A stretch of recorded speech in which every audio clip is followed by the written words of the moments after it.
So let us look at chapter 6.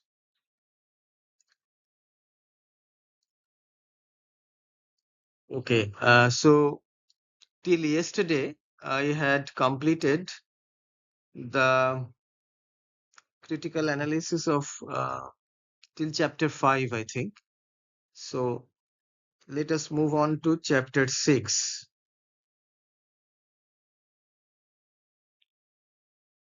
Now, here you will find that this is one of the most uh, suspenseful and dynamic chapter in the novel, because here we have a shift from the internal moral struggle that Matungini is suffering from, and there is this physical action that takes place here. So, from internal suffering to physical action, uh, and at a grave risk. So, this chapter follows Matungini as she makes the bold and dangerous journey at night to warn Madhov of the impending dacoity. So she makes up her mind to go to Madhav's house and warn them. Um, Her journey is not merely a narrative event, but a symbol of her crossing social, moral, and gendered boundaries, both literally and metaphorically. So, what we see here, obviously, it is a kind of defiance on her part. She is going against her husband, and after she comes to know about his evil intentions, so she is crossing the societal or the norms set by society, and obviously the norms that she would be expected as a housewife to conform to. So she is doing that both literally by undertaking this risky journey at night, and also metaphorically, she appears as a figure, kind of a, someone who is uh, a rebel. Matangini sneaks out of her house, and that is a transgressive act, because right from the beginning of this novel, we have seen how she had been confined and she had been asked not to venture out. So, the strict codes of female behavior in 19th century Bengal are broken here. And the novelist, he uses the darkness of the night to underscore both the physical danger and the symbolic threat of violating societal norms. So, the scene is uh, the dead of night, and we are uh, described, or Bankim Chandra describes this lone woman navigating desolate roads under cover of night, through the jungle, in fact. So she becomes a figure of radical courage, undermining expectations of female passivity and domestic confinement. So she breaks all these, you know, these restrictions. Now, a very powerful uh, kind of an image or construct that comes out is the building up of suspense through all the details, the shadows, the sounds that are very much part of this, night journey that is undertaken by Matungini. So it all contributes to this atmosphere of danger and vulnerability. So Matungini is obviously fearful, but at the same time, she is very much resolute. She is resolved to warn Madhav and Hemangini about the plot. Here, she becomes not only a character but a moral emblem. And she becomes someone who is willing to risk her body and reputation to protect other people who are dear to her. So the action that is undertaken by her is not driven by romance, but by a clear ethical purpose. So she is not portrayed as a stereotypical heroine, love-struck heroine, but she is placed in the mold of the tragic but a righteous figure. So she emerges as a far superior figure to those traditional heroines. And if we look at the from the thematical standpoint, so patriarchy, the question of patriarchy and all its uh, the restrictions, those are questioned by this journey that is undertaken by Matungini. This is a daring journey, as we all can see, and it is an act of resistance which we saw when in the last chapter, chapter 5, she took the decision, and it is against this resistance is against her husband's cruelty and a broader system that keeps women silent and constrained. So she becomes a kind of a representative of all the women, a kind of a universal figure as such. So her movement through the public space, it is unthinkable for a woman of her social position, a gentlewoman, uh, going out at that particular time of night. So obviously the invisible but rigid gender lines that were there are broken, are sort of wiped off. And Matungini's courage, her resolve is all the more extraordinary. So this chapter serves to contrast the moral universes of the novel's central characters. Rajmohan, he is operating under cover of darkness for selfish and violent purposes. Matungini moves through the same darkness to prevent harm. So she is a kind of an angelic figure who is out to she is out to protect Madhub and his family, while Rajmohan appears as the evil villain here. And the moral inversion is also significant. It very subtly critiques male authority. So it is actually expected that the male character would be courageous and he would take the lead in sort of doing or undertaking the heroic journeys and everything. But the role is subverted. So it's the woman here. So it valorizes female ethical agency. So suggesting that true nobility lies not in masculine strength or dominance, as is presented through Rajmohan's character, but in moral clarity and sacrifice. These are the characteristics or the traits which are embodied embodied by Matungini. So she is the true heroine of this novel, and we have to consider all these factors when if we are asked to analyze her character. So these are the main points in this chapter.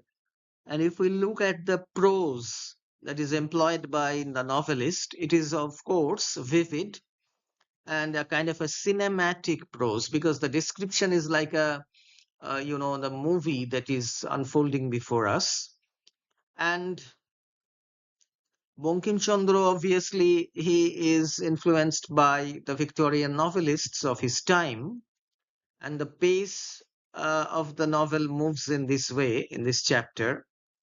The environmental descriptions, obviously, they build suspense, and the readers are very much eager to know what would happen to Matongini when she is undertaking that very terrifying night journey.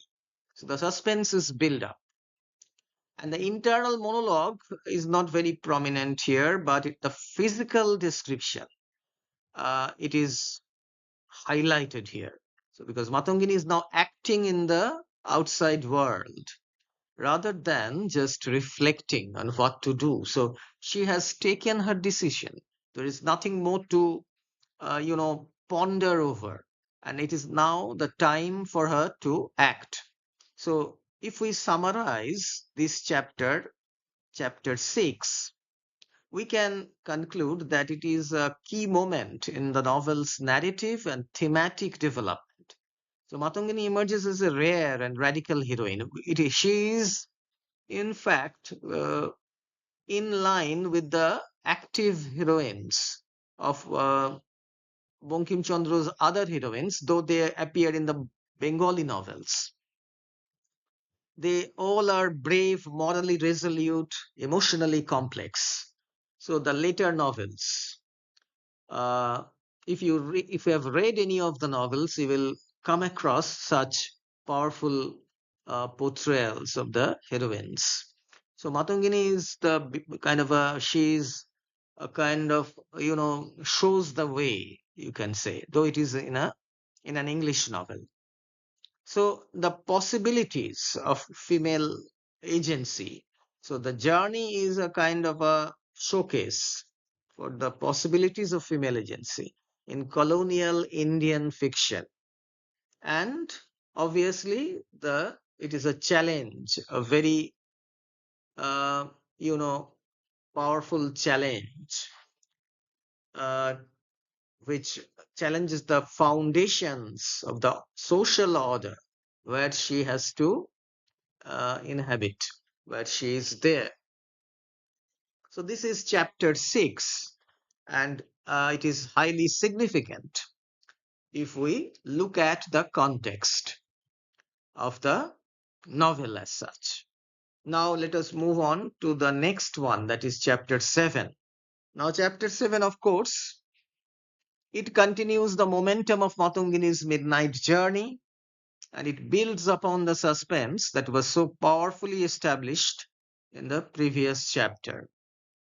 So, chapter 6 emphasized action and physical danger, but chapter 7 returns to more introspective and interpersonal grounds. So, there's not so much action as was uh, portrayed in chapter 6. This chapter presents a climactic and emotionally charged scene. Matangini finally meets Madhav. She reaches safely Madhav's house, and she rouses the servant and goes inside. She reveals the plot against him. In doing so, the chapter explores themes of risk, gender, reputation, and emotional restraint with great nuances. So, all these themes that are, uh, you know, very much intertwined. So the scene between Matungini and Madhav is a master class in subtle emotional tension. So the high stakes of their conversation, the danger to Madhav's life, the secrecy of the meeting, the impropriety of a married woman visiting a married man at night. Uh, Bankim Chandra is not interested to sensationalize these interactions. However, what he does, he emphasizes the silence, the hesitation, the restraint that is very much there between these two individuals, which is in fact realistic, a realistic portrayal, we can say. So obviously they find themselves together, but they feel very shy. And Matangini obviously struggles to speak. She is torn between her moral urgency and the shame imposed on her by social expectations. Her hesitation is not weakness, but an embodiment of the inner conflict between duty and desire, between cultural conditioning and ethical courage. So these two things were very much at war within her mind. There is a conflict that is always there. Madhav's reaction to Matangini's presence is also quite telling in the sense he is obviously shocked, he is confused as to the reason of her sudden appearance, and he is worried about the implications of her visit, what would happen to her, because obviously the society of those times would take it uh, in a very negative way. His sense of propriety initially overrides his ability to grasp the danger she is trying to communicate to him. So she is trying to warn him of the danger, but Madhav at first fails to grasp the gravity of the situation. This moment highlights how even well meaning men are often so deeply entrenched in patriarchal norms that they fail to recognize women's moral agency. So, here, obviously, we can see that Madhub, though he is, of course, an educated person, he is quite a kind-hearted and, you know, a person who obviously is not a fool by any means, but he is not able to come out of these patriarchal restraints which are there. So, obviously, now Madhav is more concerned with her reputation, the preservation of her reputation. Not he is not at all conscious of her bravery or the critical information she has brought. So obviously, the gendered priorities. This is criticized by the novelist. It is subtly criticized, but the criticism is very much there. And Matongini's emotional vulnerability is exposed here. Now, her affection for Madhav is unspoken, but deeply present in her gaze, in her nervousness, and in her self sacrifice. She does not let emotion overshadow the purpose of her visit. Her resolve to warn him and return immediately to her home, even though she is offered shelter, is a final assertion of her dignity. So, she has come to perform a duty, a very important duty. So her feelings or emotions should not be uh, allowed to stand, um, to hinder her to perform those duties. So she would perform her duty and go back to her house. But obviously, she may love him, but her identity is not reduced to that love. So here she is not sort of giving herself up to any sentimental effusions. Instead, she becomes a figure of moral complexity, a woman who can act decisively while remaining conscious of the limitations society has placed on her. So this is remarkably uh, different from the traditional portrayal of women.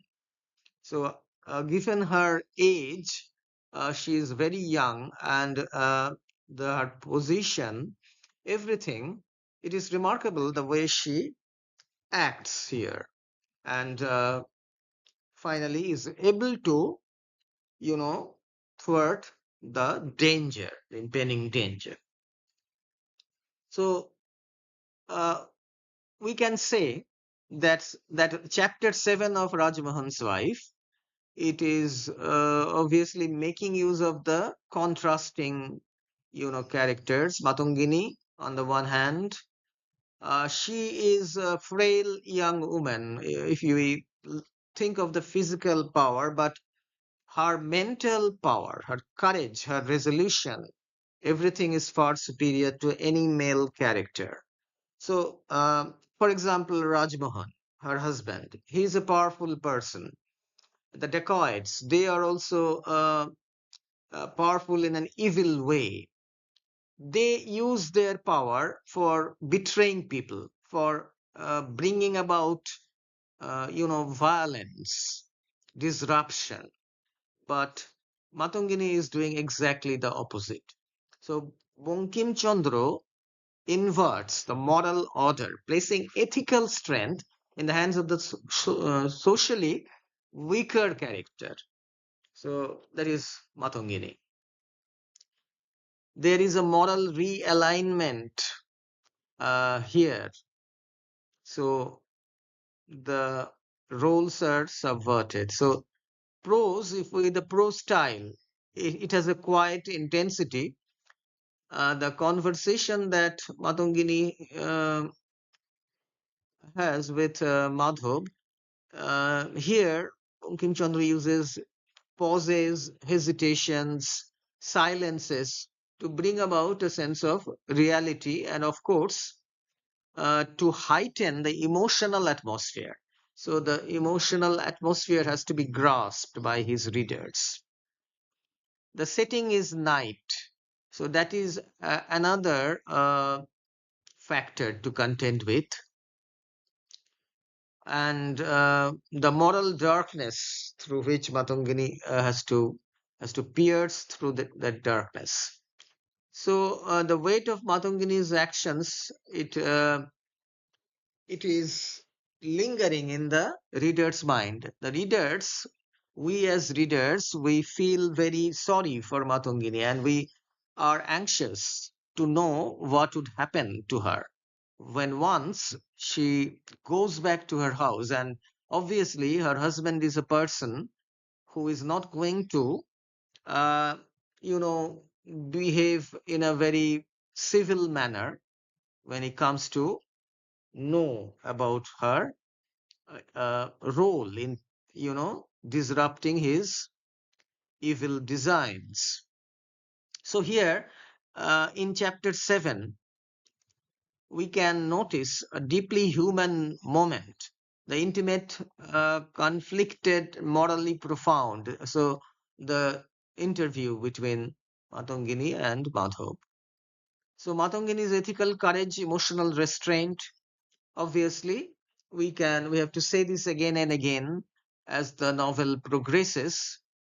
We will come across her resolution and her courage, her resolution not to bow down before uh, any evil character, be it her husband or be it Mathur Ghosh later on. So she slowly becomes a real heroine.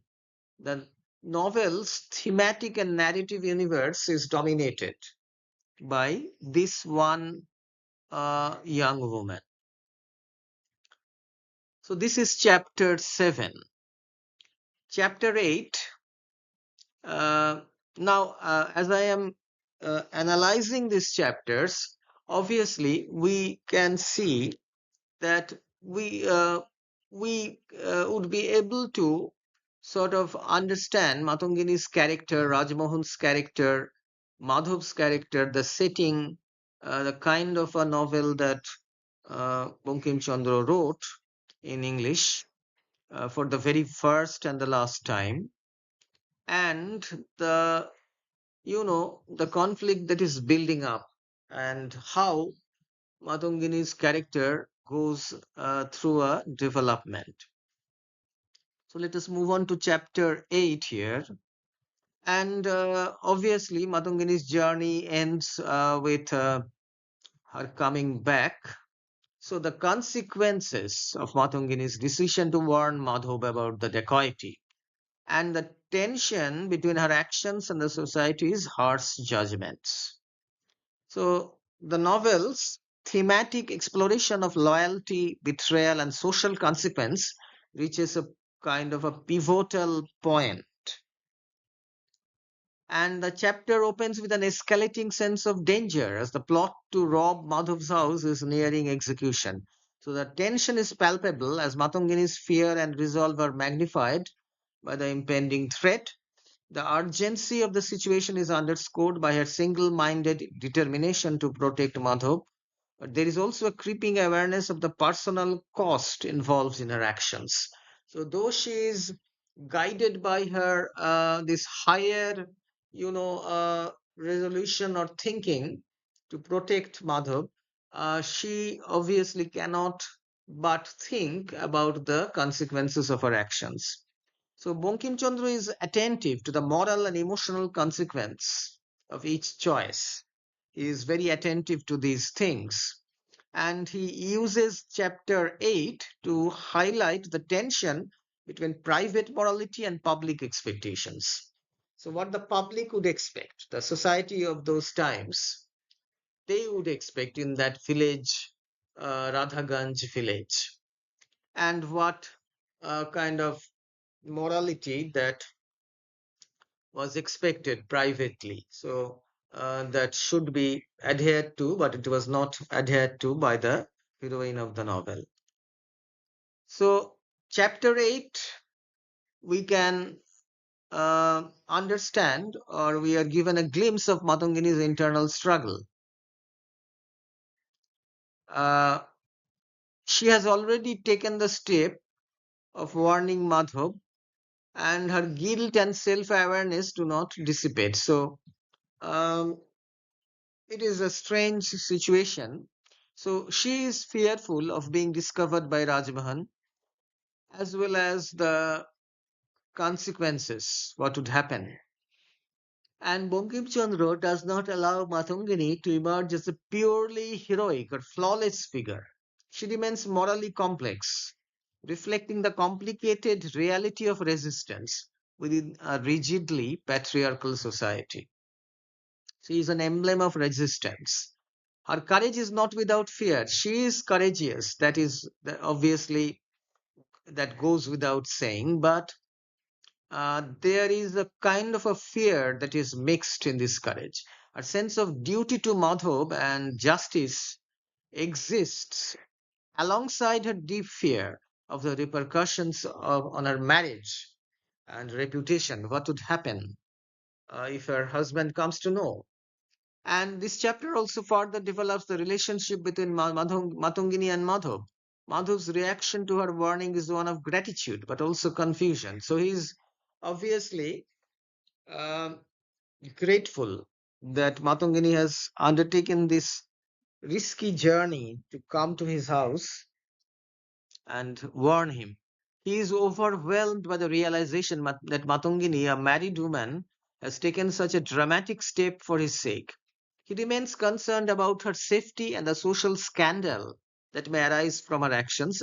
So we have seen that in the previous chapter, chapter 7. So there arises a tension between the personal and the societal, the private and the public life.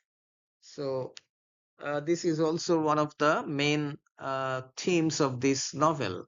Here it is portrayed. Madhav respects her bravery, but remains unable to fully appreciate the personal cost she bears in taking such risks. So here, Madhav is a kind of a character who is has some limitations. Of course, we see that. This chapter also emphasizes the psychological and emotional consequences of Matungini's decision. As she prepares to return home after the warning, she is keenly aware that her return to Rajmohan will mark a significant emotional distance between them. So, uh, this is something that, of course, it is very much there. There is no, uh, normal relationship is not there between these two, this couple.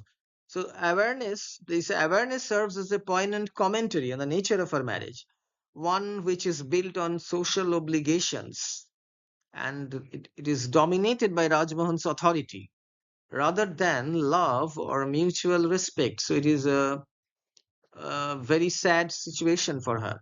Her moral clarity and emotional isolation are becoming increasingly evident as she realizes the extent to which her bond with Rajmohan is irrevocably fractured. So the realization now comes to her that she is going to be, thrown out. She could not, of course, visualize the fact that she would be, Rajmohan would try to murder her.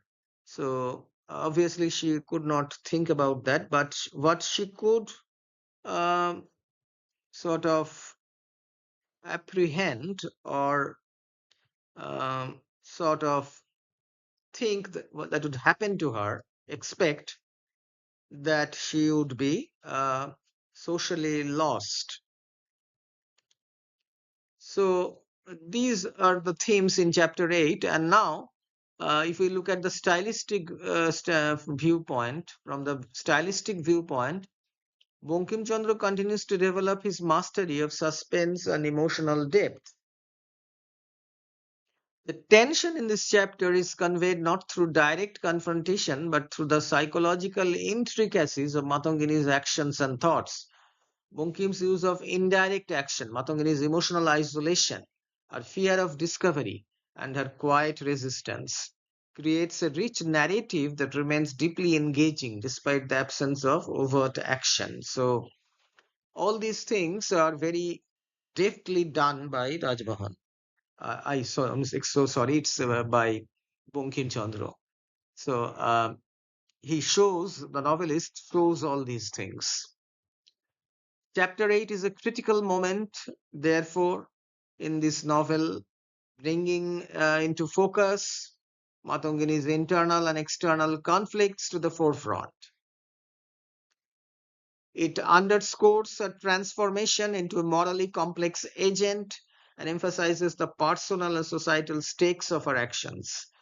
This chapter is crucial for understanding the novel's exploration of loyalty, betrayal, and the price of moral courage.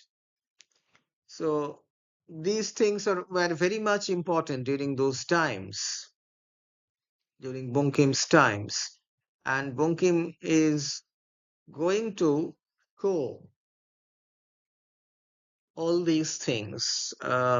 He is going to explore these themes in this chapter: loyalty, betrayal, and what would happen, the kind of moral courage she has shown, what would be the consequence. Now let us move on to our next chapter, chapter 9. So here the plot's threads of suspense, moral conflict, and personal crisis begin to converge. The chapter is crucial not only for its continuation of the action but also for how it portrays the fallout from Matangini's decision to intervene in the plot against Madhav. So the consequences are described. It highlights the consequences of her actions, deepens the characterization of Rajmohan, and further complicates the novel's exploration of gender, power, and duty. So these three important topics: gender, power, and duty. The roles of the male character and the female character. Who wields the real power? Who has the real power? And the duty. Who is dutiful?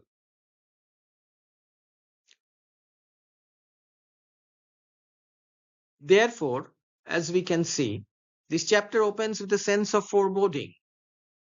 The tension is building up from the previous chapters. We come to see we are taken into a direct confrontation between Matangini and Rajmohan.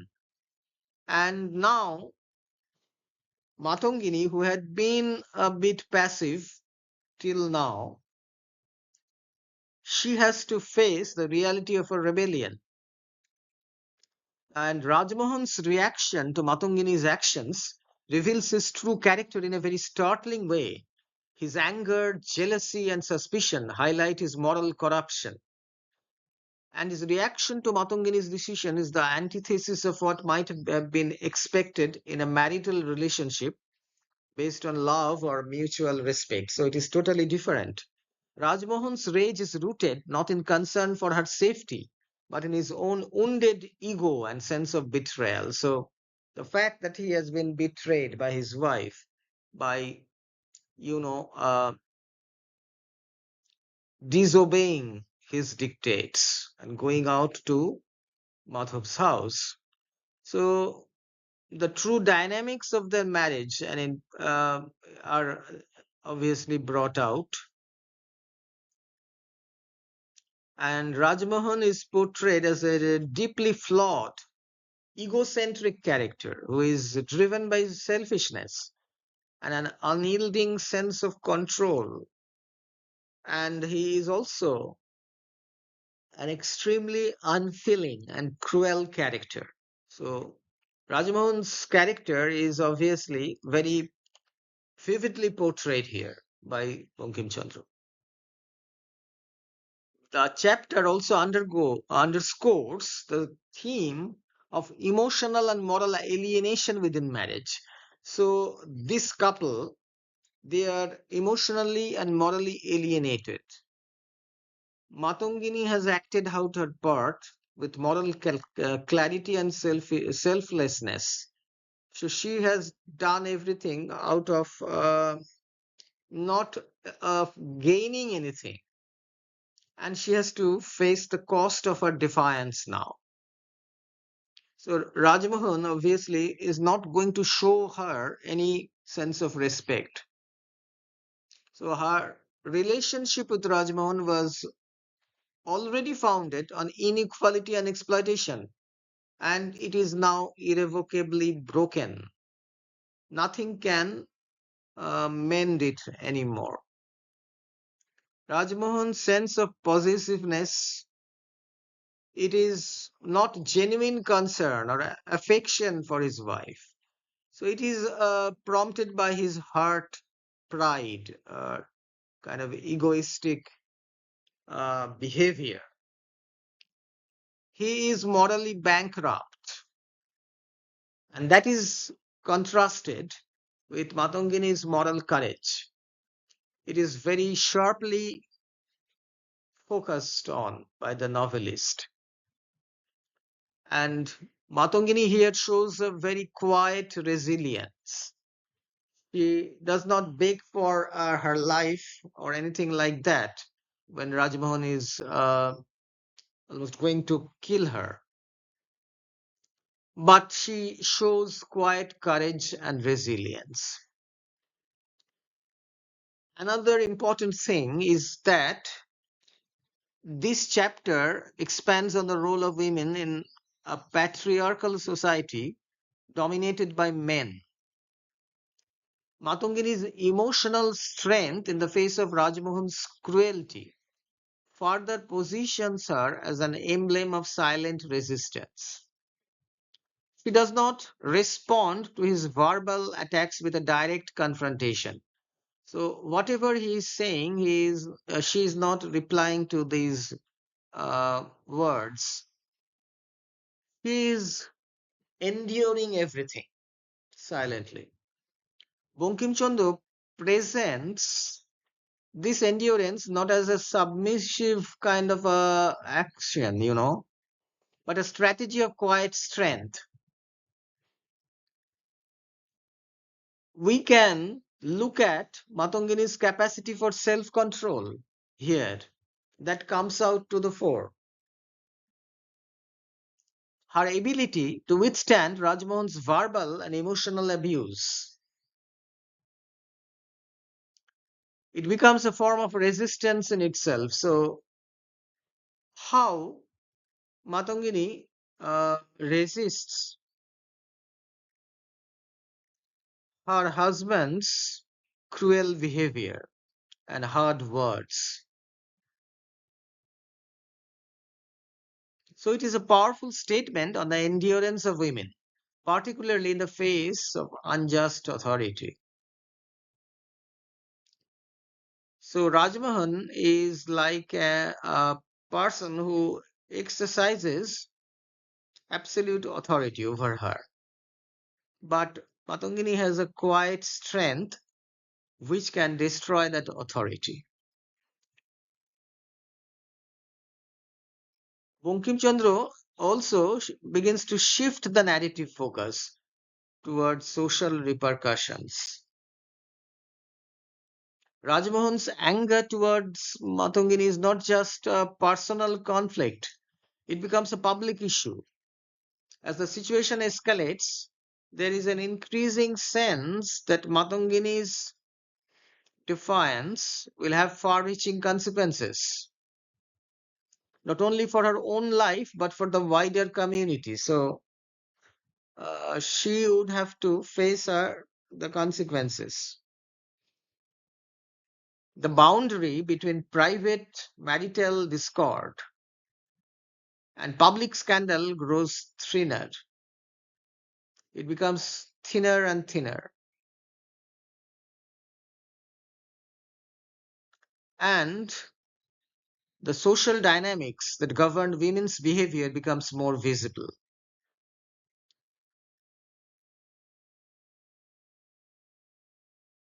Here, as we can see, um, the situation is going to kind of a developmental process. The tension is building up. And from the stylistic viewpoint, Chapter 9 continues Bunkim's tradition of quiet but profound emotional depth. The narrative style is like that. The use of internal monologues and emotional tensions highlights the complexity of the characters' inner lives. So, Bankim Chandra brings out the inner ways of the workings of the minds of these characters. Rajmohan's outbursts are sharply contrasted with Matangini's stoic demeanor, and this contrast enhances the emotional impact of the chapter. So, Rajmohan is shouting and raving, but Matangini is prepared to accept whatever fate might bring uh, on her. So here there is a contrast,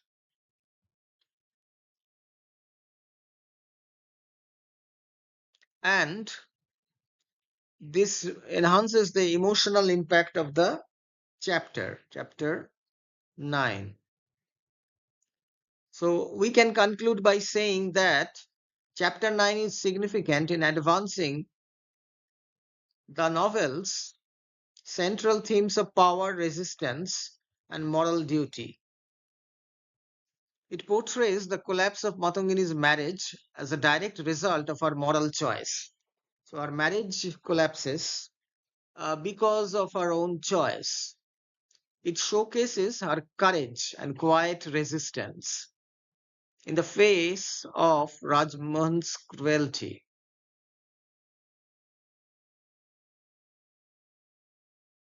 This chapter is a crucial turning point as it deepens the reader's understanding of both Matangini and Rajmohan, setting the stage for the final developments in the novel.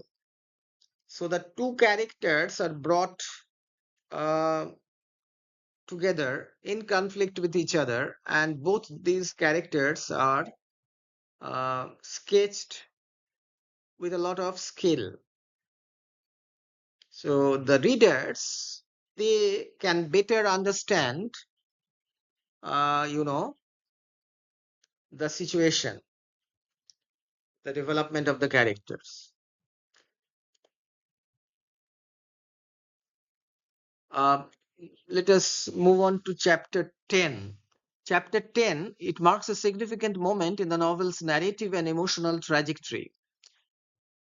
Obviously, the emotional and psychological turmoil after the breakdown of her marriage, the tension between personal morality and the harsh realities of a patriarchal society becomes even more pronounced. as Matangini faces the fallout of her rebellion against Rajmohan. So she can no longer stay in the house.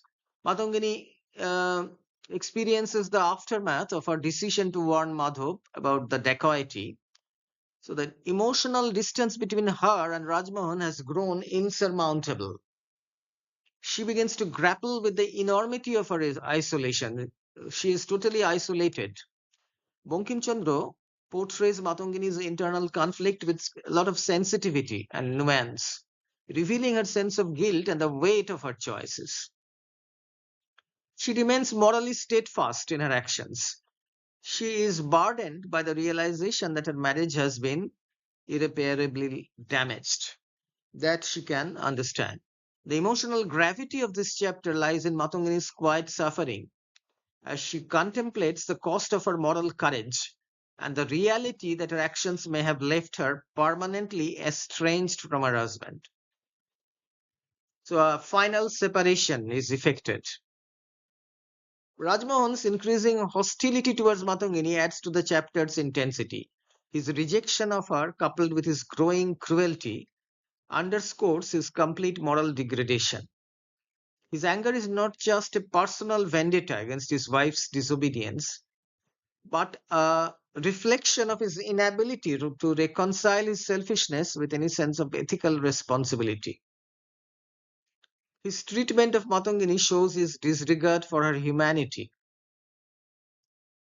reinforcing the novel's critique of patriarchal control and the toxic dynamics within marriages rooted in possessiveness and domination. So, Bankim Chandra shows that this marriage was doomed from the start.